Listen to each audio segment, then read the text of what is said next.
السلام علیکم ورحمۃ اللہ وبرکاتہ۔ رسول اللہ صلی اللہ علیہ وسلم جب آخری خطبہ دے چکے تو اپنے حجرے میں تشریف لے گئے۔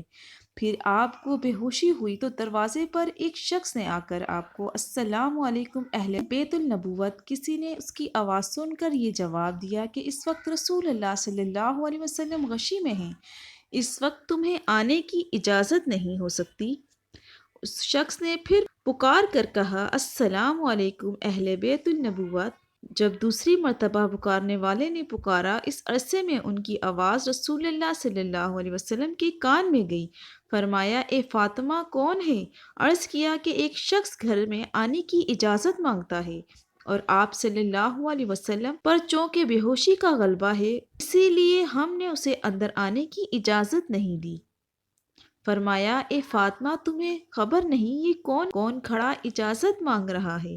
یہ گھروں کو ویران کرنے والا، قبروں کو آباد کرنے والا، بچوں کو یتیم کرنے والا، عورتوں کو بیوہ بنانے والا ملک الموت ہے، جلدی آنے کی اجازت دے دو۔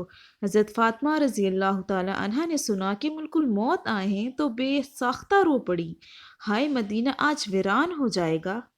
ملک الموت مکان میں آئے، ادھر رسول اللہ صلی اللہ علیہ وسلم بے ہوش ہو گئے۔ حضرت فاطمہ رضی اللہ تعالی عنہا بہت روئیں۔ آپ صلی اللہ علیہ وسلم کو ہوش آیا، فرمایا کہ اے فاطمہ اتنا نہ رو، کیونکہ آپ کے رونے کے ساتھ آسمان کے فرشتے اور حاملان عرش روتے ہیں۔ رسول اللہ صلی اللہ علیہ وسلم اپنے ہاتھ سے فاطمہ رضی اللہ تعالی عنہا کے آنسو پوچھے اور فرمایا ان قریب سب سے پہلے اے فاطمہ تو مجھ سے آ ملے گی۔ پھر ملک الموت سے فرمایا ملک الموت اس وقت حضرت جبرائیل علیہ السلام کہاں ہیں؟ عرض کیا یا رسول اللہ صلی اللہ علیہ وسلم اس وقت وہ 7ویں آسمان پر ہیں۔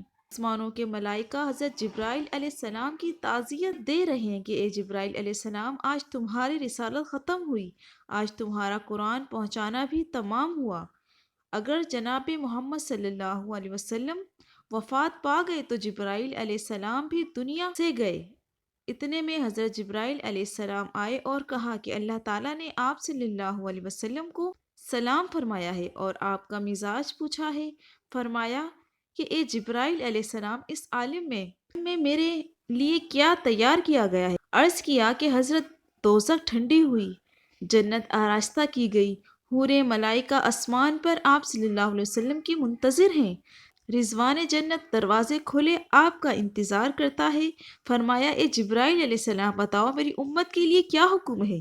فرمایا جس کے ہونٹوں میں جان رہ جائے گی وہ بھی اگر دل میں توبہ کرے یا توبہ کرنے کے لیے ہونٹ ہلائے گا، 1000 برس کے گناہ بھی معاف ہو جائیں گے، اور جس نے توبہ کی اس کو آپ اپنی شفاعت سے بخشوائیں گے، آپ جس کی شفاعت فرمائیں گے وہ بخشا جائے گا، آپ غم نہ کھائیں۔ اتنے میں ایک اور فرشتے حاضر خدمت ہونے کے لیے اذن نے طلب کیا۔ رسول اللہ صلی اللہ علیہ وسلم نے فرمایا جبرائیل علیہ السلام یہ کون ہے؟ عرض کیا یہ حضرت اسماعیل علیہ السلام فرشتہ ہیں، آسمان دنیا کا داروغہ ہیں۔ اس نے آپ کو معراج کی شب میں دیکھا، آپ کے جمال کا عاشق ہوا ہے۔ آج سے معلوم ہوا کہ آپ صلی اللہ علیہ وسلم وفات پائیں گے۔ اس نے جناب باری تعالیٰ میں عرض کیا کہ الہی مجھے ایک مرتبہ اپنے نبی کریم صلی اللہ علیہ وسلم کی زیارت اور ان کی زندگانی میں کرنے کا موقع عنایت فرمائیں۔ انشاءاللہ آگے کی ویڈیو نیکسٹ پارٹ میں ملے گی۔ ویڈیو پسند آئے تو لائک کریں، میرے چینل کو سبسکرائب کریں۔ السلام علیکم، جزاک اللہ۔